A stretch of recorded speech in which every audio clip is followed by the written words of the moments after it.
ശോഭ വീട്ടിൽ കയറി കഴിഞ്ഞപ്പോൾ ലക്ഷ്മീനെ അങ്ങ് ഇല്ലാണ്ടാക്കി കളയുന്നുണ്ട്. ലക്ഷ്മി, നിങ്ങൾ എൻ്റെ അടുത്തേക്ക് വരുമ്പോൾ എനിക്കെന്തോ തുമ്മൽ വരുന്നു, എനിക്കെന്തോ അലർജിയാണെന്ന് തോന്നുന്നു. നിങ്ങളെ ഒന്ന് പോയി കുളിച്ചിട്ട് വരൂ കേട്ടോ. നിങ്ങൾ ചെളിയൊക്കെ ഒന്ന് കളഞ്ഞ് അഴുക്കൊക്കെ ഒന്ന് കളഞ്ഞ് ഒന്ന് വൃത്തിക്ക് ഒന്ന് കുളിച്ചിട്ടൊക്കെ വരൂ എന്ന് ലക്ഷ്മിയുടെ അടുത്ത് പറയുകയാണ്. ലക്ഷ്മി അവിടുത്തെ ജനറൽ മാനേജറാണ്.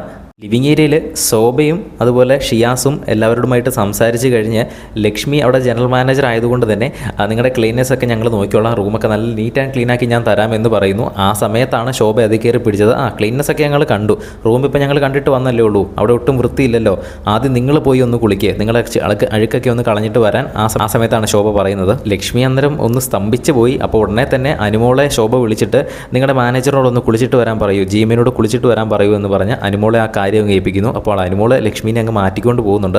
പക്ഷേ ഒരു മിനിറ്റ് കഴിഞ്ഞപ്പോൾ തന്നെ ലക്ഷ്മി തിരിച്ചു വന്നു. ഞാൻ കുളിച്ചു മാഡം എന്നൊക്കെ പറഞ്ഞു. അപ്പോൾ ശോഭയാണെങ്കിൽ ലക്ഷ്മിയുടെ മുടിയൊക്കെ എടുത്ത് വലിച്ചും കയറിഞ്ഞിട്ട് നിങ്ങൾ ഇതെന്ത് കാക്കക്കുളിയാണോ കുളിച്ചത്, അപ്പോൾ ശരിക്കും വൃത്തിക്ക് കുളിച്ചിട്ട് വരുമെന്ന് പറഞ്ഞ് വീണ്ടും ലക്ഷ്മീനെ പറഞ്ഞു വിടുന്നുണ്ട്. എന്തായാലും ശോഭ കയറിയപ്പോൾ തന്നെ ലക്ഷ്മിക്ക് ഇട്ടുള്ളത് കൊടുത്തിട്ടുണ്ട്. ഇനി എന്തൊക്കെ നടക്കുമെന്ന് നമുക്ക് നോക്കാം. കൂടുതൽ ലൈവ് അപ്ഡേറ്റ്സുമായിട്ട് വീണ്ടും വരാം.